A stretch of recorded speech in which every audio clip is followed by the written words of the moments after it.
Mga ka-Phantom, na-reach na natin ang 10,000 subscribers. Sana ngayong buwan, tulungan niyo akong ma-reach ang 11,000 subscribers. At sa mga hindi pa nakasubscribe sa aking YouTube channel, please subscribe and don't forget to hit the notification bell para lagi kayong updated sa aking latest videos. Mapapakamot ka na lang talaga sa ulo kapag ganito yung makikita mo. Ginamit ko kasi ito nung nakaraang video natin. So hindi ko na malaya na naidaan natin sa rough road at meron siyang nadampot na ganitong pako. Siguro habang pinapatakbo natin ang ating motor, ito naman ay unti-unting bumabaon. Kaya nga naman nahirapan pa ako sa pagbubunot nito. Kailangan ko pang gumamit ng plies para matanggal ang pako na naibaon. At habang tinititigan ko ang aking gulong, napapaisip na naman ako, gagastos na naman ako dito.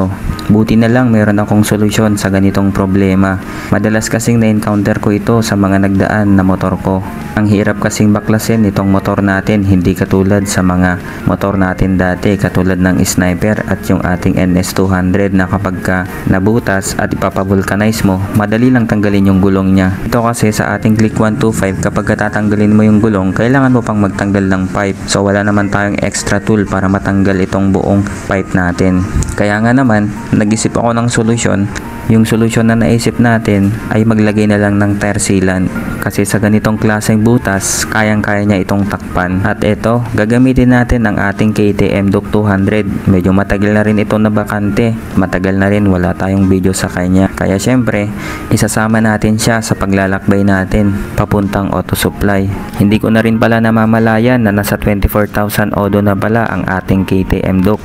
Parang kailan lang nung 19,000 odo nating nakuha. At minsan meron yung time na medyo namamalya na rin ang ating motor. Kaya binabalak ko next week ipapa-PMS na ito. Ako na siguro ang isa sa pinaka-swerte na nagkaroon ng ganitong klaseng motor. Kasi dati itong motor na to ay pinapangarap ko lamang. Kahit sabihin na natin na luma ito, pero sa paningin ko ito ay bago. Dito na pala tayo dadaan sa loob ng San Gabriel para iwas abala tayo sa traffic.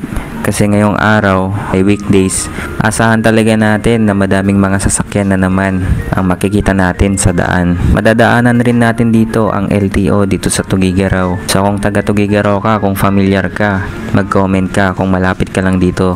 Para sa next video natin, i-shoutout kita. Madadaanan rin natin dito ang Cagayan State University. So shoutout sa mga professor ko dati nung nag-aaral ako dyan sa CSU. At habang palapit tayo sa Marivic Auto Supply, naghanap ako ng magandang parkingan. Pero wala akong makita kaya mag-park na lang tayo dito sa gilid. Siyempre, kukunin ko muna yung aking pera para meron tayong pambili. Paglapit ko, unang tanong ko kagad kung available nga ba yung Kobe na tire sealant nila. Pero ang sabi nila sa akin, madami na daw kasing fake na Kobe tire sealant ngayon. Madaming nanggagaya doon sa original na packaging niya. Kaya ito yung binigay nila sa atin na tire sealant. So maganda naman daw yung quality ng nakuha nating tire sealant kasi madaming gumagamit nito at higit sa lahat, hindi nila magaya yung kanyang packaging.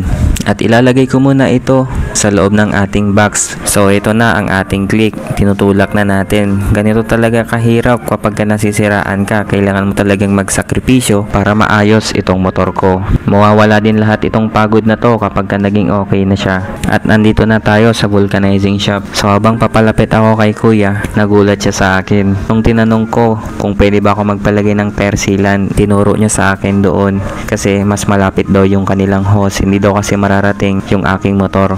Kaya ililipat na lang natin. So ito na si kuya, inabangan niya tayo.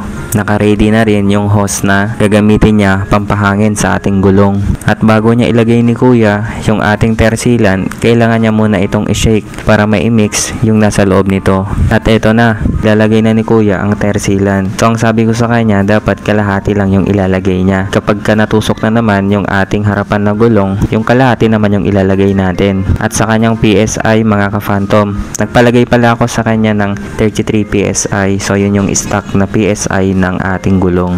At eto na, para mas maging okay, kailangan nating i-ride yung ating motor para maikot yung tire sealant sa pinakagulong natin. So kung ganito din yung na-encounter nyo sa inyong motor, tire sealant lang ang katapat nyan para makalis kayo sa pagod, makalis kayo sa gastos. So i-observe ko muna ito mga ka-Phantom kung okay nga ba yung nailagay nating tire sealant sa kanya. At kapag ka nagkulang, dadagdag tayo. Pero sa nakikita ko sa ngayon, unti-unti niya nang natatakpan yung butas ng aking gulong. So abangan nyo mga ka-Phantom yung next video natin sa ating KTM Duke. Magpapa-PMS tayo at samahan nyo akong maglakbay sa Ilagan City, Isabela. Sa mga hindi pa nakasubscribe sa aking YouTube channel, please subscribe and don't forget to hit the notification bell para lagi kayong updated sa aking latest videos.